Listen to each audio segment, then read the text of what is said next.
Retro. Are you an aspiring Jedi, or do you dabble with the dark side of the Force? Regardless of whether you fancy yourself a defender of the light or an aspiring Sith Lord, you're going to need a lightsaber. Podcast Stardust is pleased to partner with Saber Masters, the creators of high-quality, durable, and affordable lightsabers. Saber Masters is preparing to launch the Ultimate Lightsaber 2.0, and right now you can get 2 for the price of 1. So, check out the link in our show notes and go get your Ultimate Lightsabers from Saber Masters. And don't forget to use our referral code STARDUST to save $10 at checkout. And each purchase using our referral code helps support Podcast Stardust. This is Heather Antost, Gonk enthusiast, and you're listening to Dennis and Jay on Podcast Stardust. If they talk about anything else than Dr. Aphra, they're doing it wrong.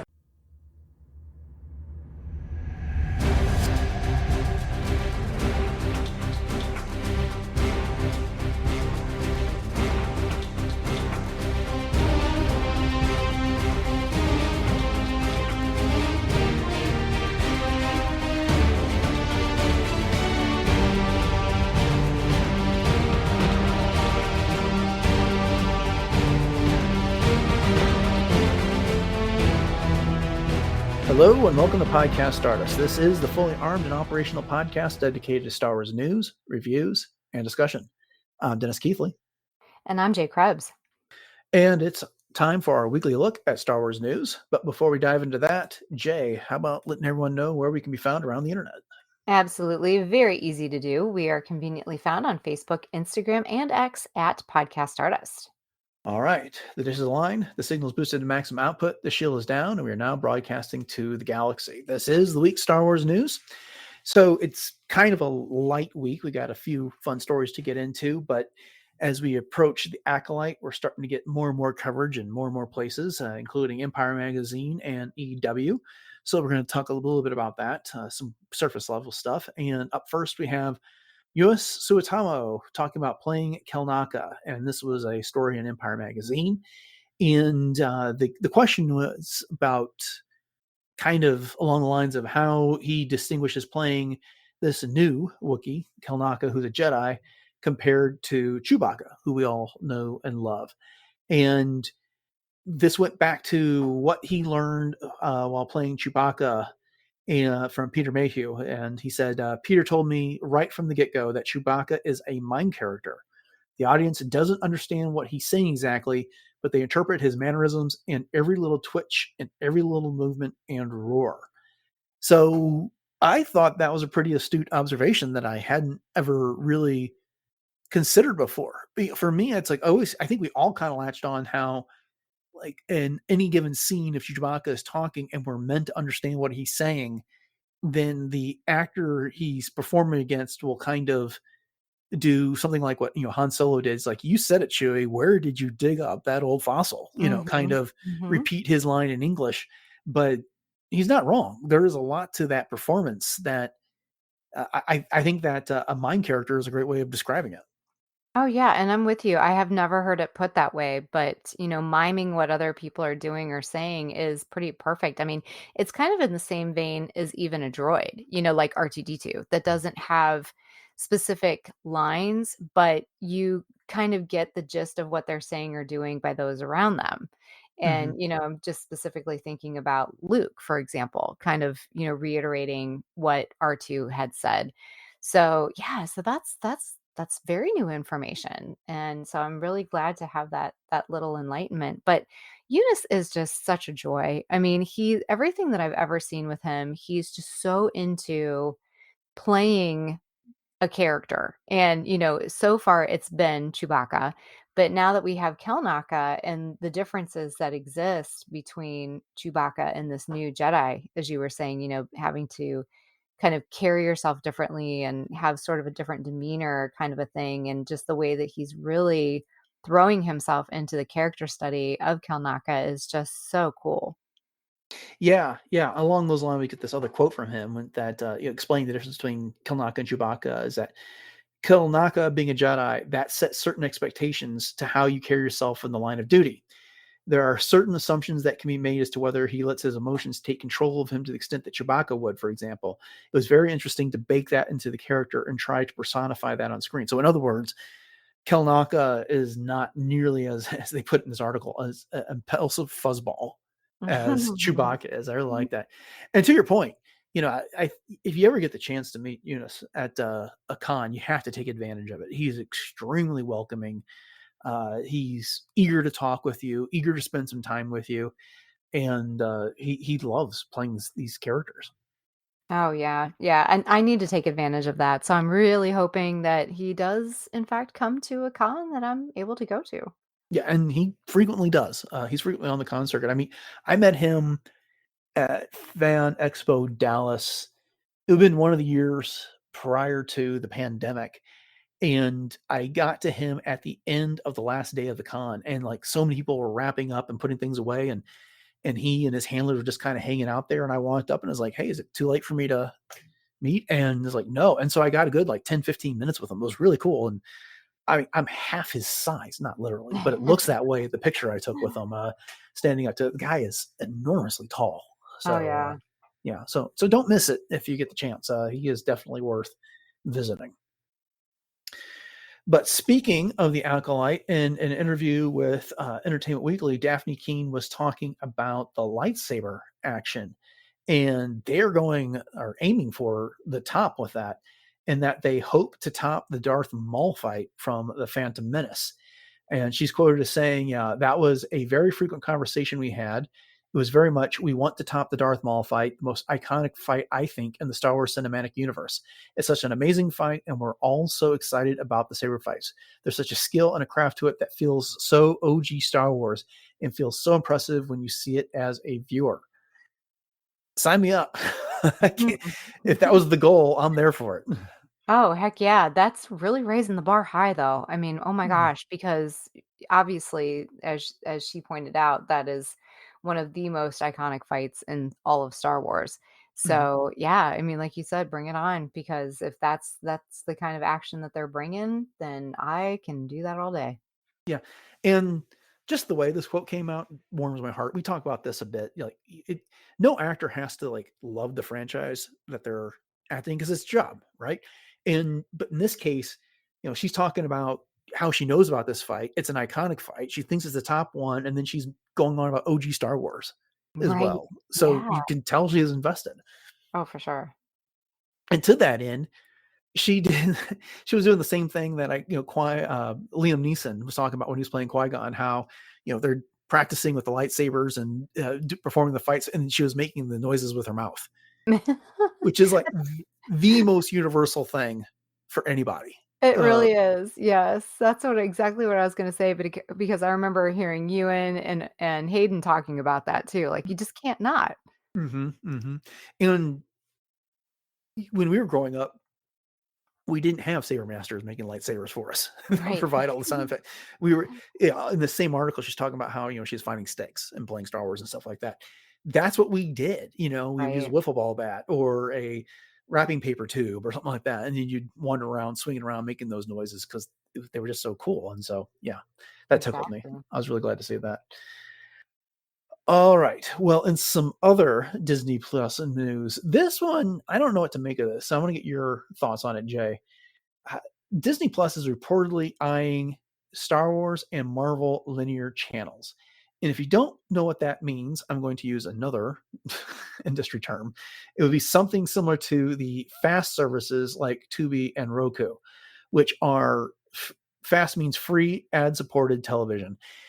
And so these are the streaming channels that are usually devoted to like one topic. I think Pluto TV has like Star Trek channels that show nothing but episodes of Star Trek over and over and over again. You don't pick what you're watching. You just turn it on, you watch the episode, it's got the commercials in it, and yeah, you just kind of, you can veg out to it. And the potential for this is they could show all the stuff that's been on Disney Plus, the movies and that type of thing. Is this of any value to you, or what do you think about it? Well, I think it's the way of a lot of these streaming services because I know my husband and I were actually going through some of the apps that we have on our smart TV because we were kind of exploring different options to our YouTube TV each month. Mhm.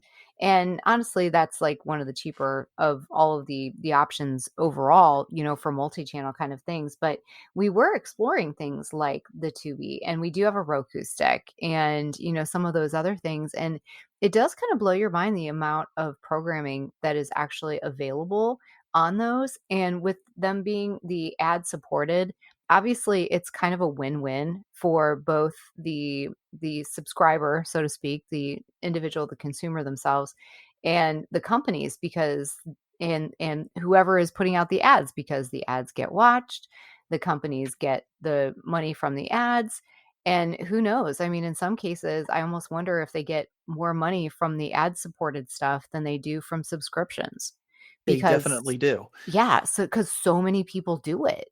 Yeah, and that's why they keep raising our subscription fees because they want us to go to the ad-supported tier, which costs Right. less, but then they get to show us the ads, which they make more money off of. Mhm. And here's the thing about that is that the report that I was reading on this is that these wouldn't be free channels to you and I. They would just be these linear channels that have ads that are part of our Disney Plus subscription. Oh. Oh, And so, okay, a couple that things to changes things. yeah, it does. I It was definitely thinking it was like a separate entity. no, no, no. It would be Ooh. part of Disney Plus is what is being reported. And the one of the reasons why they're considering this is because these fast channels are amongst a bunch of them are in the top 10 streaming services. And I was reading someone who was making a comment about this, and I wish I could give them proper credit for this. As the draw to for them was that you could turn this channel on and veg out to it without having to pick anything out and feeling like you're invested in watching whatever it is that you chose. Mhm.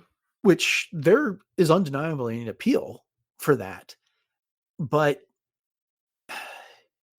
I don't know if I'm turning on Disney Plus, am I going to then just turn on the ad supported channel or am I just not going to pick one of the things that's recommended to me off the top? I don't know. I'm trying to decide if this is something that would be of value to me. And I can't make up my mind, but what do you think? Yeah, well, it's very akin to the way that we used to consume television back in the Hmm. day. You only had so many channels. Growing up, we had like three, five, and eight, and yes, you had somewhat of a choice there, but I mean, you could literally veg out all day and you could just watch soap operas all day and then watch the ads that came with them. You know what I mean? Or you could just veg out on a Saturday and watch all of the westerns and all of the serials and then just deal with the ads. So it's kind of a weird pendulum swing, I Hmm. feel like. But I mean, I could see why it might be valuable to these companies, and it's just so interesting how, the more things change, the more they stay the same. And once again, just that pendulum swing back in the opposite direction is just it's kind of fascinating actually. Yeah, yeah. One of the things I noticed is that I primarily watch sports on broadcast television. And then I go to my streaming services and I'll deliberately pick out Star Wars or something from Marvel or Star Trek or whatever the case may be, whichever one I feel like watching. And I hate commercials. I Mhm. really, really hate them. And I found Mhm. that when I'm watching television that has commercials, more often than not, I pick up my phone and start doing something on my phone. And then I get distracted by my phone. And whatever I'm watching comes back on. And I realize it's been on for like 3 minutes and I haven't put my phone down. Uh-huh. And so that's one of the reasons why I don't like commercial television because I'm going to watch something. I actually want to watch something. There are a number of things that I just want to have something on the background while I'm screwing around on my phone. So there's that as well. So, but I, I've not everyone is like this and not everyone can afford it. I get that. But, when if it costs me another $3 or $4 a month to not get the ads, I'm paying the additional $3 or $4 a month. I'm Mhm. not sure where I come down on that. At what point do I stop paying for the premium version of the service and put up with the ads? Sure. Yeah, I think it can be a very viable option for a lot of people, and Mhm. it's kind of nice to have that option, for those that would like to do it because maybe they would like to have certain services, but like you said, they just don't want to put that into their budget, and it's just not one of their, their big rocks that they want to have to pay for. Right. Because it's not like there hasn't been Star Wars with commercials before. When the Clone Wars first came out, it was on Cartoon Network, Right. Yeah. and you would get commercials. Now, frequently, I just skip right through them because I'd record it and watch it later and stuff like that. But for the last several years, all my Star Wars has been ad free because I've been watching it on Disney Plus. So Yeah. yeah, You got a little spoiled. I'm very resistant to this idea as Mhm. this voyage of self discovery that I'm on while talking to you is revealed. But so I don't know. I guess I guess the flip side is if TNT is doing a marathon of Star Wars, I'll put that on and leave it on in the background, and the commercials won't bother me so much because I've seen all this stuff so often. So I guess I could see the appeal to that. But yeah, I don't know. We'll have to see if it Mhm. actually comes to bear how we respond to this. Yeah, for sure. Okay. Well, let's shift over to some comic news, and I'm really eager to get your response to this. But Star Wars is coming up with a new limited series this summer, and it will be focusing on the Inquisitors. It'll be written by Rodney Barnes, who previously wrote Lando Double or Nothing, War of the Bounty Hunters IG-88, and is currently penning the Mandalorian comic adaptation. And it'll have art by Ramon Rosanas, who has provided art for Age of the Resistance, and a few issues of the main Star Wars title. So this story will be following the Inquisitors as they track down a Jedi named Tinsu Run. And I believe it comes out on July 3rd is what my memory is, but I forgot to write down the date in my notes here. What do you think about this? Oh, I bet you could probably gauge my reaction to this was very favorable because Mhm. I love the Inquisitors. And so, we're going to be hot off the heels of Tales of the Empire with us. So the Inquisitors are very much in vogue right now for sure. But I mean, for me personally, I've just really been enamored by the entire culture and just the lore of the Inquisitors. And there's been so many supplemental things that have come out since they were introduced in Rebels that I just feel have really enriched the Star Wars history. And so, yeah, I'm super excited for this. And this cover, with the Grand Inquisitor and the fifth brother, I'm assuming that's Trilla, second sister I thought it there. was the seventh Is sister it seventh sister? from Rebels. Okay. And then ninth sister is on the Yeah, cover too. yeah. So yeah, so that's pretty exciting. I mean, I'm definitely here for it. But what did you think? I think this looks fantastic, and I'm with you. I like hearing tales of the Inquisitors. There's some of them that I find somewhat sympathetic, and there's others that I just think are mean. But Sure. I've liked what they've done with them previously in the Darth Vader comic. I know it's a mixed response with what they did in Obi-Wan Kenobi, but I like what that we saw there. I know you did as well. Hmm. And so they featured very well in Jedi Fallen Order. So Yes. I'm eager to see more. And of course, Rebels, we had plenty of them there too. So Right. Right. yeah, give me another story. And it's a limited run, so we'll see how many of the different Inquisitors show up. But the ones you identified, the Grand Inquisitor on the comic, and that's a gorgeous cover that they put Oh in yeah. the story on StarWars.com. You go check out under the news section there, and there's several alternate covers that feature the Inquisitor as well. I know you're hoping to get an appearance from the fourth sister there, Mhm. but Of course. we'll see what happens. Oh yeah, fourth sister, she's my bae. And Rise of the Red Blade too by Delilah S. Dawson is another one that we've mentioned quite a bit as just enriching the entire Inquisitorious lore. So yeah, bring it on. All right, well, we'll be looking out for that this summer. And so the last bit that we have for our news this week relates to Star Wars Outlaws. And of course, the internet went abuzz after Kira appeared in the story trailer for that game. And the question then arose, well, is she being portrayed by Emilia Clarke? And the answer to that question is a resounding no. So Mhm. Ubisoft has confirmed that Kira is part of the game, but they haven't confirmed who is playing her and how big a role that she has. It's just that it won't be Emilia Clarke. I guess it doesn't really bother me. You have any feelings on that one way or the other? Oh, no, it doesn't bother me whatsoever because, I mean, there's been tons of times in video games that original characters haven't been portrayed by their original actors or actresses.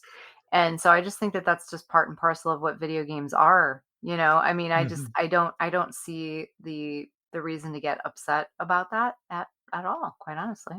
Yeah. I think there's some hope because Amelia Clark is popular, but Sure. yeah, she's not there. Well, that's it. That's a shorter than usual episode of the news for us, but that's all we got this week. I'm hoping next week we'll have a little bit more to talk about. But just want to thank you all for joining us for this episode of Podcast Stardust and our discussion of the week's Star Wars news. We hope you enjoyed it. And if you did, make sure to subscribe to Podcast Stardust, and you can join us every week for the Star Wars news as we're breaking it down either on Fridays or Mondays, depending on what's going on Disney Plus. I'd like to remind you can find all of our previous episodes over on retrozap.com on the Podcast Stardust page. And while you're there, you can find a bunch of other great podcasts covering everything from the MCU, DC, retro culture, Dune, Star Trek, collecting, and a whole lot more. As always, we greatly appreciate your 5-star ratings and reviews on whatever podcatchers that you use to catch your podcasts. And we absolutely love it when you share the show and your favorite episodes on social media with your friends. So I've got the setup there, Jay. I want to remind everybody where they can do those things. Absolutely. So we are very easily found on Facebook, Instagram, and X at Podcast Stardust. And you can hit us up on our Pinterest boards and both of our YouTube channels. So we have our regular YouTube as well as our YouTube music channel. So head over to both of those, like and subscribe. And we have a couple other ways that you can connect with us and support us as well. So one of those is our Discord room on the Wretches App Discord server. So if you're up for some real-time chatter, you can come on over there for tons of conversation, not only with us, but all kinds of other rooms that are all kinds of geekery things going on. So chances are you'll have something fun to talk about. And then if you'd like to support us, we have a couple different ways to do that. We have our TeePublic store, which is tpublic.com/user/podcast stardust. And the link to that will be in our show notes. So if you want to pick up some Podcast Stardust swag and sport that out in the wild, that is the best place to find it. And then we also have our Saber Masters referral. And so we are still partnering with Saber Masters to bring you the amazing lightsabers that they have that are battle ready and ready for action. So if you head over to once again, our show notes, or you can go to sabermasters.com and check out their full array of all of the amazing lightsabers that they have, including the 2-for-1 deal on the Ultimate Lightsaber 2.0. So if you do pick up anything up, make sure that you add that code Stardust at checkout to get your $10 in addition off, as well as helping to support the show.